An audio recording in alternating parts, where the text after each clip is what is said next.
و رمضان شہراللہ، شعبان میرا مہینہ ہے، رمضان اللہ کا مہینہ ہے۔ تو آقا علیہ الصلوۃ والسلام اپنی حیات مبارکہ میں کثرت کے ساتھ جو روزے رکھے وہ اس شعبان کے مہینے میں رکھے۔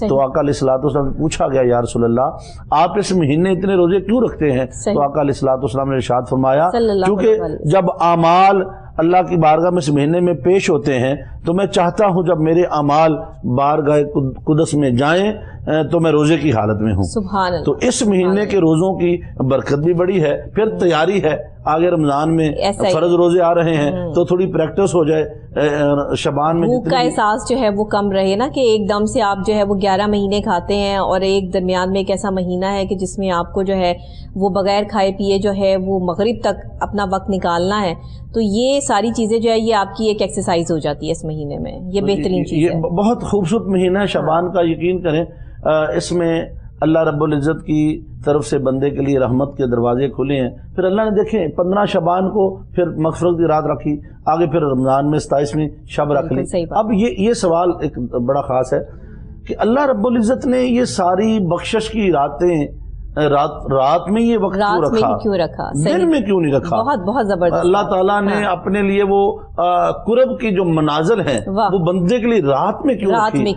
حقیقت یہ ہے کہ چونکہ جو خلوت ہوتی ہے وہ ملاقات کے لیے رات کا وقت ہی سب سے بہترین وقت ہوتا ہے، تو اللہ نے بندوں کو بھی اسی وقت رات کے وقت میں رکھا کہ میرے بندے اٹھو۔ حضور علیہ الصلوۃ والسلام کے لیے 5 نمازیں تو امت کے لیے تھیں، تو میرے آقا کو تہجد کی نماز اسپیشلی عطا فرمائی گئی، تو اللہ رب العزت کا ثواب بھی بہت زیادہ ہے۔ اللہ بے شک کوئی شک نہیں، تہجد پڑھنے والا جو انسان ہے وہ مستجاب الدعوات ہو جاتا ہے، اس کی اللہ دعائیں قبول کرتا ہے، اس کے چہرے پہ نور ہوتا ہے، وہ رات کو چھپ کے عبادت کرتا ہے۔ ڈاکٹر صاحبہ یہ بات میں آن لائن کہہ رہا ہوں، آپ گناہ 7 پردوں میں چھپ کے کر لیں، آپ کے چہرے سے پتہ چل جائے گا۔ آپ رات کے دن میں چھپ کے عبادت کر لیں، آپ کے چہرے سے پتہ چل جائے گا بندہ عبادت۔ بالکل صحیح کہہ رہے ہیں، بالکل صحیح کہہ رہے ہیں۔ اللہ تعالیٰ چہروں پر لکھ دیتے ہیں آپ کے اعمال، آپ جیسے ہیں آپ کا کردار جو ہے وہ آپ کے چہرے سے عیاں ہوتا ہے۔ بہت سارے لوگ میں نے ایسے دیکھے ہیں جن کے بڑے معصوم چہرے ہوتے ہیں، اتنی بڑی بڑی عمریں ہو جاتی ہیں، لیکن انہیں دیکھ کے جو ہے وہ تازگی کا، فرحت کا، خوشی کا احساس ہوتا ہے۔ یہ وہ لوگ ہیں جنہوں نے اپنے آپ کو اللہ کے لیے سیف رکھا، بچا کے رکھا، گناہ سے دور رکھا، کیونکہ یہ چیزیں آپ کے چہرے پر عیاں ہو گئی۔ اور ایسے بھی کرخت قسم کے چہرے ہیں کہ جن کو دیکھ کر جو ہے وہ ایک دم خوف بھی محسوس ہوتا ہے، ڈر بھی محسوس ہوتا ہے، اور بندہ یہ دیکھتا ہے کہ یہ ایسا چہرہ کیوں ہے۔ تو یہاں بھی اعمال کا ہی کانسیپٹ جو ہے وہ سامنے آتا ہے۔ میں اس چیز کو بالکل مانتی ہوں، علامہ صاحب آپ کی اس بات سے اتفاق کرتی ہوں، کیونکہ میں بچپن سے اپنے گھر سے یہ چیز سنتی آ رہی ہوں، اور پھر میں نے اس کو پریکٹیکلی دیکھا بھی، اپنی پریکٹس میں بھی دیکھا اور ویسے بھی دیکھا کہ یہ سچ ہے، یہ حقیقت ہے۔ ایک وہ وقت تھا نا کہ جب اگر خدا نہ خاصا رات کو کوئی گناہ ہوتا تھا تو ایسا اگر ہوتا کہ لوگوں کے دروازوں کے باہر جو ہے وہ لکھا ہوتا کہ رات کو اس شخص نے جو ہے وہ یہ گناہ کیا ہے، تو شاید کوئی کسی دوسرے کو منہ دکھانے کے قابل نہ رہتا۔ لیکن یہاں پہ اللہ نے کیا خوبصورت کانسیپٹ نکالا کہ اعمال وہی ہے، گناہ اور ثواب کی کیفیت وہی ہے، وہ آپ کے چہرے پہ پیسٹ کر دی اور آپ کو جو ہے وہ چھوڑ دیا عوام کے سامنے کہ جو ہے وہ انہی لوگوں میں جاؤ، اندازہ ہو جائے گا کہ کون کیا ہے۔ تو بہترین چیز ہے یہ۔ ڈاکٹر صاحب یقین کریں قرآن مجید میں اللہ رب العزت نے ارشاد فرمایا کل نفس ذائقۃ الموت، ہر جان نے موت کا ذائقہ چکھنا ہے۔ دیکھیں موت ایک ذائقہ ہے، ہم اب ذائقے کی بہت ساری تعریفیں ہو سکتی ہیں، ذائقہ کسی دائمی چیز کا نام نہیں ہے۔ ابھی آپ نے مینگو شیک لیا، تھوڑی دیر بعد آپ کو چائے پی لیں تو اس کا ذائقہ ختم ہو جائے گا، دوسرا آ جائے گا۔ تو موت ایک ایسا ذائقہ ہے۔ پھر آپ دیکھیں ذائقہ ایک ایسی کیفیت ہے، اگر آپ چھوٹے معصوم بچے کے منہ میں لیمن نچوڑیں اس کے چہرے سے پتہ چلے گا کہ اس کو پسند نہیں آیا۔ کڑوی میڈیسن دیں تو اس کا چہرہ بتاتا ہے اس کو پسند نہیں آیا۔ اگر اسے میٹھی چاکلیٹ دے دیں، آئس کریم دے دیں، اور وہ میٹھی چیز کو شوق سے بھی کھائے گا۔ ہر چہرہ اس کو ذائقے سے پتہ چلتا ہے۔ میں تو یہ کہتا ہوں جب موت آتی ہے تو انسان کے چہروں سے پتہ چلتا ہے۔ جو مومن ہیں جنہیں موت کا ذائقہ اچھا لگتا ہے وہ حشاش بشاش ہوتے ہیں، ان کا چہرہ نورانی ہوتا ہے۔ اور وہ لوگ جنہوں نے دنیا میں گناہ کیے ہوتے ہیں ان کے چہرے، میں نے کتنے جنازے پڑھے ہیں، ان کے سیاہ چہرے ہو جاتے ہیں۔ تو موت جو ہے یہی بتا دیتی ہے کہ یہ وہ لوگ ہیں جو موت سے ڈرتے تھے، اور یہ وہ لوگ ہیں جو موت سے محبت کرتے تھے۔ اور جو ایمان والے ہیں وہ تو کہتے ہیں موت تو آ، تیرے آنے سے قبر میں یار کا دیدار ہوگا، آقا کو دیکھیں گے۔ تو اللہ رب العزت نے ڈاکٹر صاحبہ یہ دیکھیں رات اللہ نے عبادت کے لیے تے بابا بلے شاہ فرماتے ہیں کہ راتی جاگیں تے شیخ صدامیں رات نو جاگن کتے تیں تھی اتے مالک دا بوا مول نہیں چھڑ دے پمیں 100 مارے جتے تیں تھی اتے تے ساری راتی راکھی کر دے تے دنے جا رڑا وچ ستے تیں تھی اتے اٹھ بلیا اٹھ یار منا لے نہیں تے بازی لے گئے کتے تیں تھی اتے. یعنی دیکھیں انہوں نے کیسی تشبیہ دی ہے کہ ہم سے تو کتا ہی وفادار ہے کہ مالک کا دروازہ چھوڑ کے جاتا نہیں, مالک اسے کھانا نہ بھی دے اسی کے در پہ پڑا ہے, اور پھر مالک رات کو سوتا ہے وہ ساری رات مالک کے گھر کی حفاظت کرتا ہے. کتا ہے مگر اپنے مالک کا وفادار اتنا ہے, کھانے کو دے نہ دے وہ کسی غیر کے دروازے پہ نہیں جاتا. تو بلے شاہ فرماتے انسان تو کیسا بندہ ہے جس مالک نے رزق دیا, عزت دی, شہرت دی, مقام دیا, مرتبہ دیا, دولت دی, اور تیرے پاس وقت ہی نہیں ہے. تو رات کے پہلے پیر ٹی وی دیکھتا ہے 12-1 بجے تک دیکھتا ہے, اور پہلے پیر ہر کوئی جاگے دوجے پیر کوئی ہو, وہ جب وہ جاگتا ہے بلاتا ہے پھر تو سو رہا ہوتا ہے. اور کسی نے کیا کہا رات پوے تے بے دردہ نو سکھ دی نیندر آوے درد مندہ نو یاد سجن دی ستے آن جگاوے. تو جو راتیں اللہ نے رکھی ہے نا یہ برکت والی راتیں ہیں, اللہ ان کا مقصد ہے. اللہ نے ان راتوں میں دیکھیں ایک انا انزلنا فی لیلۃ القدر, قرآن کو شب قدر میں نازل کیا, میں لیلۃ القدر خیر من الف شہر. کوئی ایسا ذکر نہیں آیا کہ جس میں دن کا ذکر آیا ہو نا, میں رات کا ذکر. دیکھیں معراج رات میں رکھی, حالانکہ اللہ رب العزت نے معراج کے لیے دیکھیں قرآن مجید کو آپ پڑھیں تو اللہ نے معراج کروانے کے بعد جبرائیل علیہ السلام کو بھیجا, فرشتوں کے ذریعے بلایا, رات کا سفر ہوا, اور صبح اللہ نے خبر دی سبحان اللہ اسری بعبدہ لیلا من المسجد الحرام الی المسجد الاقصی. تو بندہ عرض کر سکتا باری تعالیٰ اتنی دلیلیں جو دنی تجھے پڑھ رہی ہیں تو دن کے اجالے میں لے جاتا تاکہ اتنی باتیں بتانے کی ضرورت پیش نہ آتی. چلو رات کو لے کے جانا تھا تو 14ویں شب چاند کی بڑے شاعر لکھتے ہیں زمانہ دیکھتا تیرے نبی کی انگلی پہ چاند کا سینہ چرا ڈوبا سورج پلٹا تو زمانے کو دکھا دیتا. اللہ نے فرمایا نہیں حبیب رات رکھوں گا اندھیری 27ویں شب, کیوں کہ جو محب اور محبوب کی ملاقات کا مزہ اندھیرے میں ہے وہ روشنی میں نہیں ہے, جو جلوت میں ہے وہ جو خلوت میں ہے وہ جلوت میں نہیں. تو جلوت میں تو زمانہ دیکھنے والا ہے. تو اللہ رب العزت نے اپنے بندوں کے لیے وہ رات کا اندھیرا رکھا ہے کہ اس میں پھر بندہ راز و نیاز کرتا ہے, اللہ کی بارگاہ میں روتا ہے. اور یقین کریں لوگ کہتے ہیں ہمیں خدا نہیں ملتا, میں ٹی وی پہ بیٹھا ان سے کہہ رہا ہوں اگر آپ خدا کو دیکھنا چاہتے ہیں نا آپ کل سے اٹھیں 40 دن کے لیے صبح اٹھ کے تہجد پڑھیں, 2 نفل پڑھیں, 4 پڑھیں, 12 پڑھیں, جتنی آپ کی ہمت ہے. پھر آپ 40 دنوں کے بعد اگر خدا نہ ملے آپ مجھے پکڑ لیں, وہ تو تیرے اندر بستا ہے, وہ تو تیرے اندر ہے, تجھے یقین ہونا چاہیے. تو اللہ تعالیٰ جس بندے پہ رحم کرتا ہے فضل کرتا ہے اسے صبح تہجد کی بیداری عطا فرماتا ہے. اللہ کے فرشتے اسے آ کے جگاتے ہیں. تو یہ جو راتیں اللہ اوقات ایسا ہوتا ہے کہ جب انسان بہت زیادہ پریشان ہوتا ہے رات کے ایک پہر میں اس کو نیند آ جاتی ہے, لیکن صبح اذانوں کے وقت یا اذان سے تھوڑا پہلے یا بعد میں جو ہے وہ آپ کی آنکھ کھل جاتی ہے اور آپ بے چینی کی کیفیت میں جو ہے وہ اٹھ کے ادھر پھرتے ہیں, پانی پیتے ہیں, باہر جاتے ہیں, اندر جاتے ہیں, لیکن آپ کو نیند نہیں آ رہی ہوتی. اکثر لوگ جو ہے وہ میرے پاس یہ شکایت لے کے مولانا صاحب آتے ہیں, علامہ صاحب وہ مجھے بتاتے ہیں کہ ہمارے ساتھ جو ہے وہ یہ کیفیت ہے, ہمیں لگتا ہے کہ ہم ڈپریشن کا شکار ہیں جس کی وجہ سے ہمیں نیند نہیں آتی.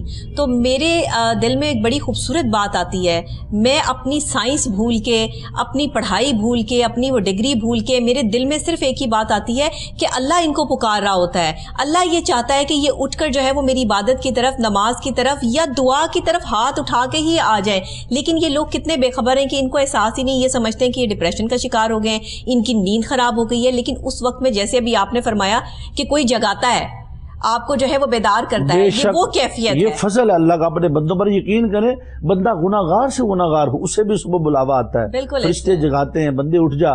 اب بندہ ہم اٹھتے تو ہیں, ایسا اٹھتے ہیں, آپ دیکھتے ہیں آج کل معاشرے میں صبح فجر کی نماز ہمارے گھروں میں نہیں رہی, قرآن کی تلاوت نہیں رہی, وہ پریشانیاں ہمارے اوپر بڑھتی جا رہی ہیں. تو چونکہ ہم نے رات کا جو اللہ سے ملاقات کا وقت تھا وہ ہم نے ٹی وی کو دے دیا, موبائل کو دے دیا, اور 12-1 بجے تک ہمارے کھانے ہی ختم نہیں ہوتے. آپ دیکھیں لاہور میں کھابے چلتے ہیں, بڑے شہروں میں چلے جائیں, میرے ادھر کچھ سسرالی رشتہ دار ہیں لوہاری میں, تو آپ وہاں صبح کے 3 بجے بھی گزریں گے تو کھانے والی دنیا کھائے جا رہی ہے, کھائے جا رہی ہے. اور ہمارا دیکھیں اب دیکھیں رمضان آنے والا, یہ ہم ماڈرن زمانے میں داخل ہو گئے ہیں کہ 3 رات کی صبح بچ جاتے ہیں اور پھر ہم جو ہے وہ کھانے کھا رہے سڑکوں پہ. لیکن دیکھیں اسلام نے تو کھانے کا وقت رکھا ہے کہ دیکھیں اسلام نے جو ہمیں آفاقی اصول دیے ہیں نا, ہماری بیماریاں کیوں ہیں؟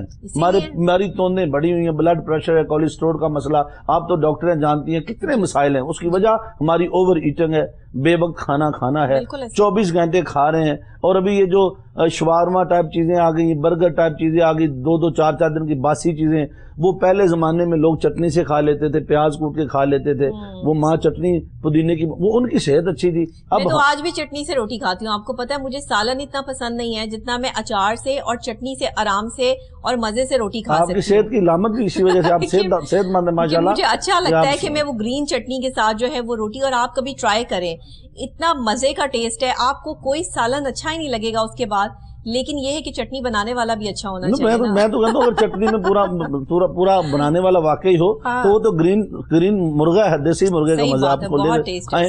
تو ہم نے یہ کیا، اب یہ دیکھیں اللہ نے جیسے راتوں میں رکھا نا، ہر دن اللہ کا ہے، ہر رات اللہ کی ہے، ہر جگہ اللہ کی ہے، اس میں کوئی شک نہیں کہ ساری کائنات اللہ نے، مگر جگہ بھی ہر جگہ دیکھیں، ایک جگہ مسجد ہے، اب ایک مسجد ہے، ایک سینما والی جگہ ہے، تو برابر نہیں ہو سکتی۔ جہاں اللہ کا گھر ہے وہ محترم ہے، احترام کے قابل ہے، اسی طرح حرم کعبہ ہے، اسی طرح بیت المقدس ہے، مسجد نبوی ہے، اور کوہ طور ہے۔ یہ جو جگہ ہیں اللہ نے ان مقامات کو بلندی عطا فرمائی، اسی طرح اللہ نے دنوں کو دیکھیں، شب جمعہ کو فضیلت عطا فرمائی، جمعہ کا دن یوم عید رکھا اللہ نے، جمعرات کے دن میں برکت رکھی، پیر کے دن میں برکت رکھی، ہر دن کی اپنی عظمت ہے۔ پھر اللہ نے راتوں میں قبولیت کی راتیں، جو عید کی دونوں عید الاضحیٰ اور عید الفطر کی راتیں ہیں وہ قبولیت کی راتیں ہیں، شب برات کی رات آ گئی، اسی طرح شبان کی شب قدر کی رات آ گئی، جمعرات کی رات آ گئی، اور یہ جو اللہ نے ان راتوں میں فضیلت رکھ دی، جگہ میں بھی فضیلت رکھی۔ اچھا وقت میں بھی فضیلت ہے، وقت بھی سارے برابر نہیں، اللہ نے اوقات کے اندر بھی یہ جو فجر کا وقت ہے اور پھر جو پچھلا عصر کا وقت ہے، کا وسطی نماز جو عصر کی نماز کی حفاظت کرو، اللہ نے وقت کے اندر بھی برکت رکھی ہوئی ہے۔ تو یوں تو اللہ نے بندے کو ہر لمحہ ہر گھڑی میں برکتوں سے نوازا ہوا ہے، مگر یہ جو رات آ رہی ہے 15 شعبان کی، یہ ایسی رات ہے کہ حضور تاجدار کائنات صلی اللہ علیہ وسلم ایک رات اپنے بستر سے، میرے آقا موجود نہیں تھے بستر پہ، حضرت عائشہ صدیقہ رضی اللہ تعالی عنہا آپ تلاش میں نکلی، فرماتی ہیں میں نے حضور علیہ الصلوۃ والسلام کو بقیع کے قبرستان میں دیکھا، آپ سجدہ ریز تھے، تو میں نے جب قریب پہنچی تو میں نے عرض کی یا رسول اللہ آج تو مطلب آپ کی رات میرے پاس تھی۔ آقا علیہ الصلوۃ فرمایا اے عائشہ کیا تم سمجھ سکتی ہو میں تمہارے ساتھ ناانصافی کر سکتا ہوں؟ میں عدل نہیں کروں گا۔ آج 15 شعبان کی رات ہے اور رب کائنات آج کی رات بنو قلب کا جو بہت بڑا قبیلہ تھا، ان کی بکریوں کے جسموں پر جو بال ہیں ان کے برابر لوگوں کی بخشش فرماتا ہے۔ تو فرماتے ہیں آقا تاجدار کائنات صلی اللہ علیہ وسلم مصلی پہ تھے اور اللہ کی بارگاہ میں دعا فرما رہے تھے، تو اس رات کو حضور تاجدار کائنات صلی اللہ علیہ وسلم خود جاگ کر اور اللہ کی بارگاہ میں دعائیں کر کے گزارتے تھے۔ یہ مستحب عمل ہے، یعنی یہ محبت سے ہے، آپ اس کا انکار نہیں کر سکتے کہ کوئی اس کا انکار کرے۔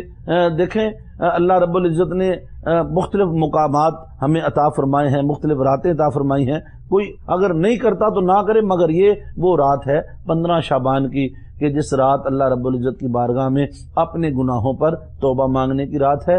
اگلے سال کا جب بجٹ فرشتوں کے سپرد ہوگا، یہ بجٹ اب آپ بنوائیں اللہ سے، تو یہ بجٹ بنوانا چاہیے، دعا کریں اپنے لیے کہ جو پچھلے سال ہمارے ساتھ تکلیفیں پریشانیاں ہو گئیں اور وہ اس سال جو ہے وہ نہ ہو۔ تو یہ علامہ صاحب جو جاگتے ہیں اس رات کو عبادت کرتے ہیں، اللہ کے ساتھ کانٹیکٹ اپنا رکھتے ہیں، اللہ کے ساتھ جو ہے وہ عبادت کی ساری رات جو ہے وہ گزرتی ہے، اور اس کے بعد جو ہے وہ اگلے سال اگر بالفرض جو ہے وہ ان کے ساتھ وہ تمام چیزیں جو انہوں نے دعا میں مانگی ہوتی ہیں وہ ہو جاتی ہیں، تو ایمان کا ایک اور تقاضا، ایک اور لیول جو ہے وہ انسان جو عبور کر لیتا ہے۔ مجھے یہ بتائیے گا کہ ایسے بھی لوگ ہیں جو کہتے ہیں ہماری دعائیں قبول نہیں ہوتی، ہم دعا کرنے بیٹھتے ہیں لیکن ہماری دعا قبول نہیں ہوتی، ہم تو جو اللہ سے مانگتے ہیں ہمیں ملتا نہیں۔ یہ ہمارے اندر مایوسی کا وہ کون سا، یہ کفر کا کون سا مقام آ جاتا ہے کہ جہاں ہمارا یقین ڈگمگا جاتا ہے، جہاں ہمیں امید نہیں باندھنی بلکہ یقین کرنا ہے، وہاں امیدیں ہم جو لوگوں سے لگاتے ہیں وہی امید ہم اللہ کے ساتھ جو ہے وہ جوڑ دیتے ہیں۔ تو یہ یقین کا کانسیپٹ اتنا کمزور کیوں ہو گیا؟ میں آپ کو ایک مثال کے ذریعے آپ کی اس بات کا جواب دوں گا۔ ایک ماں ہے، اس کے بچے کو کوڑ کی بیماری ہے، وہ بیچاری ماری پھرتی ہے، میں میرے بچے کا علاج ہو جائے، ڈاکٹر حکیم طبیب دم اس کو جواب دے دیتے ہیں، کسی اللہ والے کے پاس جاتی ہے، وہ کہتا ہے کہ تمہارے بیٹے کے علاج کی ایک ہی صورت ہے، جس دن بارش برسے نا اس میں اولے برسیں، تو تم یوں کرنا گھڑا باہر رکھ دینا، جو پانی اس میں جائے گا اپنے بچے کو پلانا تو تمہارا بچہ تندرست ہو جائے گا۔ وہ دعائیں کرتی ہے، اللہ بارش برسا دے، اللہ کی طرف سے موسم بدلتا ہے، بارش ہوتی ہے، وہ گھڑا رکھتی ہے اور ساری رات دعائیں کرتی رہتی ہے۔ جب صبح اٹھ کے دیکھتی ہے تو وہ گھڑے کا ڈھکن اٹھانا بھول گئی۔ بارش تو ہوئی مگر وہ جو ڈھکن تھا اوپر اس کا چپن آپ کہہ لیں، وہ اسے یاد نہیں رہا، اس کا سارا کچھ ضائع ہو گیا۔ بات یہ ہے ہم وہ اپنے من کا جو ڈھکن ہے وہ اٹھانے کو تیار نہیں ہے، ہماری توجہ ہی نہیں اللہ کی طرف، دھیان ہی نہیں ہے، ہم دعا مانگتے ہیں دھیان کہیں اور ہوتا ہے۔ دعا ایسی مانگی جائے۔ سیدنا موسیٰ علیہ السلام کا زمانہ تھا، قحط سالی آ گئی، بارش نہیں برس رہی، لوگ پریشان حال سیدنا موسیٰ علیہ السلام کی بارگاہ میں کہ پیغمبر خدا، اللہ کے رسول ہیں آپ، اللہ کے پیغمبر ہیں، ہمارے لیے دعا کریں، ہمارے جانور مر رہے ہیں، مخلوق خدا قحط سالی سے تڑپ رہی ہے۔ تو سیدنا موسیٰ علیہ السلام نے فرمایا یوں کرو، سارے لوگ ایک میدان میں جمع ہو جاؤ، ساری قوم کو جمع کیا، پھر آپ نے دعا مانگی، باری تعالیٰ مجھے قوم نے وسیلہ بنایا، تیری بارگاہ میں دعا کرتا ہوں تو رحمت کا پانی بھیج۔ اللہ رب العزت نے سیدنا موسیٰ علیہ السلام کو الہام کیا کہ موسیٰ علیہ السلام میں بارش تو برسا دوں گا مگر ایک شخص ایسا بیٹھا ہے جو گناہگار ہے، سیاکار ہے، میرا نافرمان ہے، شراب پینے والا ہے، زنا کرنے والا ہے، جو بھی اس کا گناہ ہے۔ اللہ نے اس کا فرمایا موسیٰ علیہ السلام وہ بندہ مجلس سے اٹھ کے چلا جائے تو میں بارش برسا دوں گا، اس کے گناہوں کی وجہ سے میں آپ کی دعا بھی قبول نہیں کر رہا ہوں، ان کی دعا بھی قبول نہیں کر رہا ہوں، کیونکہ اس کے گناہوں کا عتاب بڑا ہے۔ تو سیدنا موسیٰ علیہ السلام نے فرمایا لوگوں سنو، ایک بندہ ایسا ہے بڑے مجمع میں جس کی وجہ سے، جس کے گناہوں کی وجہ سے ہماری دعا قبول نہیں ہو رہی، وہ اٹھ کے چلا جائے، اگر چلا جائے تو مہربانی، نہیں جائے گا تو میں اللہ کے حکم سے بڑے مجمع سے اسے اٹھا کے بھجوا دوں گا۔ اب ہر بندے کو ڈاکٹر صاحب اپنے حال کی خبر ہے، جب اس بندے نے سنی نا یہ بات تو من ہی من میں اللہ کی بارگاہ میں رو کے عرض کرتا مولا آج تک تو نے میرے پردے رکھے تھے، آج اگر اٹھ کے چلا جاؤں گا تو رسوا ہو جاؤں گا، مولا تو جانتا میں تیرا نافرمان ہوں، میں آج تیری بارگاہ میں سچی توبہ کرتا ہوں، اگر تو آج مجھے رسوائی سے بچا لینا میں زندگی میں کبھی تیری نافرمانی نہیں کروں گا۔ اس نے رو کے ایسی دعا مانگی، بارش برسنے لگی، جل تھل ہو گئی۔ سیدنا موسیٰ علیہ السلام کوہ طور پہ گئے کہ مولا ایک بات تو بتا، تو نے فرمایا تھا ایک بندہ گناہگار ہے، بندہ بھی کوئی نہیں اٹھا، تو نے بارش بھی برسا دی، میں موسیٰ علیہ السلام میرے بندے نے مجھ سے توبہ کر لی، اس نے دعا مانگی، میں نے اس کی دعا قبول کر لی۔ کہا اچھا باری تعالیٰ مجھے بتا تو دے وہ بندہ تھا کون؟ رب کائنات نے فرمایا موسیٰ علیہ السلام عجب بات کرتے ہو، کل تک وہ میرا نہ تھا، میری رحمت سے بھاگا ہوا تھا، جب وہ میرا نہ تھا میں نے تب اس کا پردہ رکھا، آج وہ توبہ کر کے میرا بن چکا ہے، تیرے سامنے پردہ چاک کیسے کر سکتا ہوں؟ تو بات یہ ہے دعا جب مانگی جائے دل سے رو کے اللہ کی بارگاہ میں تو دعا قبول ہوتی ہے۔ دعا میں اثر ہوتا ہے مگر جو دل سے نکلے، اور ہماری دعائیں چونکہ دل سے نکلتی نہیں۔ مجھے یہ بتائیں ڈاکٹر صاحب کہ آپ نے سارا دن تو رشوت کا مال کھایا، آپ نے دکان پہ سارا دن گندی نگاہوں سے دوسروں کی ماں بہن بیٹی کو دیکھا، پھر آپ نے دودھ میں پانی ڈالا، آپ میڈیکل سٹور پہ 2 نمبر دوائیاں بیچ کے آئے، آپ نے سارا دن جو غلط کام کیے، اب آپ رات کو مصلے پہ بیٹھے کس منہ سے اس مالک سے دعا مانگ رہے ہیں کہ جس کی مخلوق کو آپ نے 2 نمبر میڈیسن کھلا دی، آپ نے رشوت کا مال بھی کھا لیا، آپ نے ہر طرح سے ان کو لوٹ بھی لیا، تو اب کیسے؟ تو جب حرام کا لقمہ اندر ہونا پھر دعائیں قبول نہیں ہوتی۔ ڈاکٹر صاحبہ ہمیں من حیث القوم اس بات کو دیکھنا ہوگا، ہماری دعائیں قبول نہ ہونے کی وجہ شاید ایسا ہی ہے ہمارے رزق میں حرام کی آمیزش زیادہ آ چکی ہے، اور اگر ہم اپنے رزق میں اس حرام کی آمیزش کو ختم کر دیں تو اللہ آج بھی اپنے بندوں کی دعائیں سنتا ہے، وہ تو کریم مالک ہے۔ سود حرام ہے، اللہ سے کھلی جنگ ہے، اور ہمارے ملک میں یہ ایسے عام ہے کہ ہر بندہ جو ہے وہ سود پہ چیز لینے کے لیے جو ہے، حتیٰ کہ ہم جو اپنے بیلنس یوز کرتے ہیں ہم اس پر بھی جو ہے وہ پیسے ادا کرتے ہیں، اگر ہم جو ہے وہ ایڈوانس جو ہے پیسے ان سے جو ہے وہ لے لیں۔ تو آپ مجھے یہ بتائیں کہ جہاں ہر چیز جو ہے وہ سود پہ کاروبار چل رہے ہوں، لوگوں کے گھروں میں قسطوں کی چیزیں جو ہے وہ پڑی اور وہ قسطیں دینے کے لیے جو ہے وہ ان کے پاس پیسے نہ ہو، تو وہاں پر جب اللہ تعالیٰ فرما رہے ہیں کہ سود مجھ سے کھلی جنگ ہے اور ہم پھر اسی ڈگر پہ چل رہے ہیں، تو اس میں کہاں پر ہماری جو ہے وہ دعائیں قبول ہونے کا جو ہے وہ فیکٹ آتا ہے، یا پھر ہم جو ہے وہ ہر وقت شکایت لے کے بیٹھے رہتے ہیں کہ اللہ ہماری دعا قبول نہیں کرتا، تو ہم کیا کر رہے ہیں؟ ہم نے تو اپنے گریبان میں جھانک کر دیکھا نہیں۔ ڈاکٹر صاحب اس میں دو باتیں آپ نے کر دی، ہم دونوں کو الگ الگ بیان کرنا پڑے گا۔ سود کی سب سے پہلے ہمیں تعریف دیکھنی پڑے گی۔ سود یہ ہے کہ آپ کسی پیسے کے بدلے میں ایسا پیسہ وصول کریں جس پہ آپ کا خسارہ نہ ہو، آپ کو پیسے کے بدلے پیسہ مل رہا ہے۔ جیسے یہ آپ نے بھی بات کی، ایڈوانس بیلنس آ گیا، اس پہ بھی ہمیں سود لگ گیا، ہمارا ٹوٹل ہمیں ادا کرنا پڑتا ہے جب ہم اپنے ریچارج کرواتے ہیں تو وہ بیلنس ان کو واپس کرتے ہیں۔ ہمارا ٹوٹل جو سسٹم ہے اس وقت بینکنگ کا وہ سودی سسٹم ہے، جو حالانکہ اسلامی ریاست میں ایسا نہیں ہونا چاہیے۔ ہمارے پاس سود کا متبادل انتظام موجود ہے۔ حضور شیخ الاسلام پروفیسر ڈاکٹر محمد طاہر القادری صاحب نے پورا ایک سسٹم دیا، خاکہ دیا، کتابیں موجود ہیں، مگر ہماری حکومتوں کی کیا مجبوریاں ہیں، اللہ بہتر جانتا ہے کہ اس کو نافذ کیوں نہیں کر رہے۔ اب دوسری بات، ایک تو یہ ہو گیا، پھر ہم پیسے لے لیتے ہیں، ہم یہ آج کل بہت سارے ایسے بنے ہوئے ہیں، میں نے ابھی آج بار دیکھ رہا تھا جی، قرضہ اسکیم فلاں اشیاء تو رکشوں پہ لگا ہوا ہے۔ وہ لوگوں کو کیا کرتے ہیں، لوگوں کی مجبوریاں خریدتے ہیں، اس سے گھر کی رجسٹری لے لی، اس پہ سود دے دیا، 100 طریقے ہیں۔ وہ سود اتنا چڑھ جاتا ہے علامہ صاحب کہ وہ اتارنا مشکل ہو جاتا ہے لوگوں کے لیے۔ جو سود ایک ایسا گناہ ہے، اس کا کم سے کم جو درجہ ہے وہ ماں سے زنا کرنے کے مترادف ہے، کم سے کم گناہ، اندازہ لگا لیں، یعنی اتنا کوئی بے حس انسان بھی اپنی ماں سے زنا کرنے کا سوچ بھی نہیں سکتا، تو سود اتنا بڑا گناہ ہے۔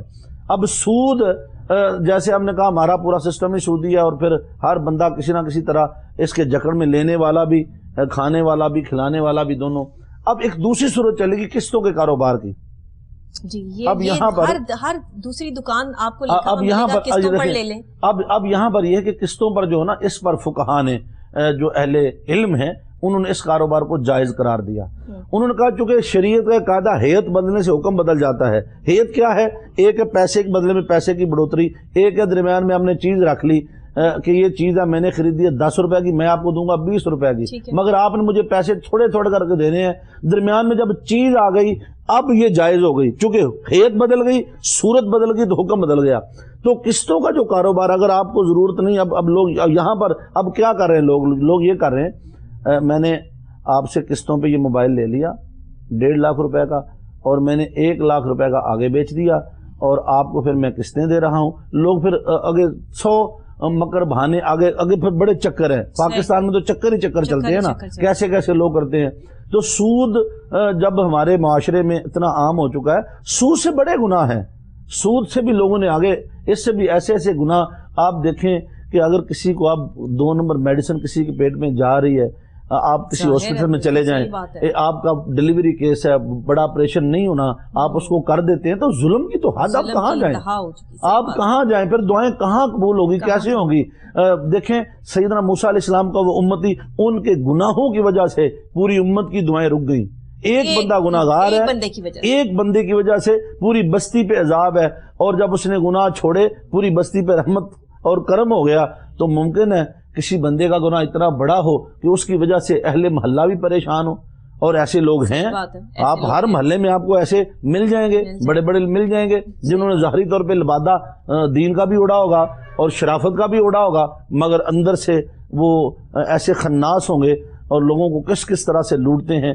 اور میں آن لائن کہہ رہا ہوں، آج کل جو سب سے بڑا ایک مسئلہ رشتوں کا تقدس جو برباد پامال کیا جا رہا ہے، رشتوں کے نام پہ دھوکہ، آپ کسی کو کسی کی بیٹی دکھاتے ہیں، رشتے طے ہوتے ہیں، پھر فراڈ ہوتے ہیں، لڑکی رات کو بھاگ جاتی ہے کسی کا زیور لے کے، کسی کا سامان اٹھوا کے۔ میں روزانہ ایسے 20 کیس دیکھتا ہوں، اور ان فراڈوں سے مطلب معاشرہ گزر رہا ہے۔ دیکھیں جب ڈاکٹر صاحب رشتوں کا تقدس پامال ہو جائے، پیچھے کیا بچتا ہے؟ میاں بیوی کا ایک رشتہ، ایسا عظیم رشتہ جو اللہ نے خود بنایا آسمان پہ، اب اس کے نام پہ بن گئے ہیں علامہ صاحب۔ ہمیں کون سی قوم بننا تھا اور ہم کیا بن گئے کہ ایک مینٹل ڈیزیز میں جو ایک شخص ہے جس کو اپنی کوئی پتہ نہیں ہے، اس کو وہ ایک اللہ لوگ ہے، کوئی آپ اس کو کہہ لیں کہ وہ بالکل اس کا مائنڈ جو ہے وہ واش ہوا، وہ اسے دنیا کا نہ دین کا کچھ اندازہ نہیں ہے، اور وہ چلتا جا رہا ہے۔ آپ اس کو اغوا کرتے ہیں، اس کا گردہ نکالتے ہیں، بیچ دیتے ہیں، اور پھر اس کو جو ہے وہ کسی کوڑے کی جو ہے وہ جگہ پہ چھوڑ کر جو ہے وہ بھاگ جاتے ہیں۔